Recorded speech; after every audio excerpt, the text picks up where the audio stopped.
ഇപ്പോൾ മീൻകറിക്ക് വേണ്ടിയിട്ടേ ചൂടായ പാനിലേക്ക് വെളിച്ചെണ്ണയാണ് ഒഴിച്ചു കൊടുത്തേക്കുന്നത്. എന്നിട്ട് അതിലേക്ക് ഉലുവായും കടുകും ഇഞ്ചിയും വെളുത്തുള്ളി പേസ്റ്റും പച്ചമുളകും ചെറുതായിട്ട് അരിഞ്ഞ സവോളയും കൂടെ ഇട്ട് കൊടുത്തിട്ട് നന്നായിട്ടൊന്ന് വഴറ്റിയെടുക്കുന്നുണ്ട്. ഇതൊന്ന് വഴന്ന് വന്ന സമയപ്പോൾ ഞാൻ ഒരു ഇച്ചിരി ഉപ്പും കൂടെ ചേർത്ത് കൊടുത്തിട്ട് ഒന്നും കൂടെ ഒന്ന് വഴറ്റിയെടുക്കുന്നുണ്ട്.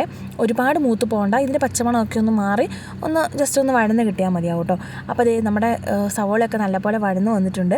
ഇനിയിപ്പോൾ ഞാൻ ഇതിനകത്തേക്ക് ഒരു 3 ടേബിൾ സ്പൂൺ മുളക് പൊടിയാണ് ചേർത്ത് കൊടുക്കുന്നത്. കാശ്മീരി മുളക് പൊടി, നമ്മുടെ സാധാ മുളക് പൊടിയില്ലേ, രണ്ടും കൂടെ ഒന്ന് മിക്സ് ചെയ്തതാണ്.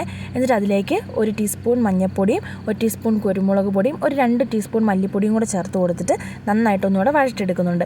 ഈ പൊടിയുടെ പച്ചമണമൊക്കെ ഒന്ന് മാറി ഒന്ന് മൂത്ത് വരുന്ന സമയമാകുമ്പോഴേക്കും ഇനി നമുക്കിതിനകത്തേക്ക് പുളിവെള്ളം ചേർത്ത് കൊടുക്കാം. അപ്പോൾ ഞാൻ നേരത്തെ തന്നെ ഒരു 3 അല്ലി കുടംപുളി എടുത്തിട്ട് വെള്ളത്തിലിട്ട് വെച്ചിട്ടുണ്ടായിരുന്നു. അപ്പോൾ ആ പുളിയുടെ വെള്ളത്തോടു കൂടി ഞാൻ അങ്ങ് മുഴുവനായിട്ട് അതിൻ്റെ അകത്തേക്ക് ഒഴിച്ചു കൊടുത്തിട്ട് ഒന്നുകൂടെ ഒന്ന് മിക്സ് ചെയ്തെടുക്കുന്നുണ്ട്. എന്നിട്ട് നമുക്ക് ചാറിന് ആവശ്യമുള്ള വെള്ളവും കൂടി ഒഴിച്ചു കൊടുത്തിട്ട് നന്നായിട്ടൊന്ന് തിളപ്പിച്ചെടുക്കുന്നുണ്ട്.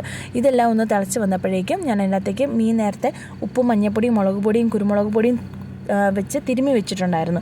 അപ്പോൾ ആ മീൻ്റെ കഷ്ണങ്ങളും കൂടി ഞാൻ ഇതിനകത്തേക്ക് ഇട്ടിട്ട് നന്നായിട്ടൊന്ന് അടച്ച് വെച്ച് തിളപ്പിച്ചെടുക്കുന്നുണ്ട്. അപ്പോൾ ഇത് നമ്മുടെ മീൻകറി റെഡി ആയിട്ടുണ്ട് കേട്ടോ. അപ്പോൾ ഞാൻ ഇനി അതിൻ്റെ മുകളിലേക്ക് കുറച്ച് കറിവേപ്പിലയും കുറച്ച് പച്ചവെളിച്ചെണ്ണയും കൂടെ ഒഴിച്ചു കൊടുത്തിട്ട് ഫ്ലെയിം ഒന്ന് ഓഫ് ചെയ്ത് കൊടുക്കുന്നുണ്ട്. അപ്പോൾ ഇത് നമ്മുടെ മീൻകറി റെഡി ആയിട്ടുണ്ട്. മീൻകറിയുടെ റെസിപ്പി ഇഷ്ടമായാൽ ലൈക്ക് ചെയ്യാനും ഷെയർ ചെയ്യാനും സബ്സ്ക്രൈബ് ചെയ്യാനും മറക്കരുത്. ഇഷ്ടമായ ട്രൈ ചെയ്ത് നോക്കിയിട്ട് കമൻറ്റ് ചെയ്യാനും മറക്കല്ലേ.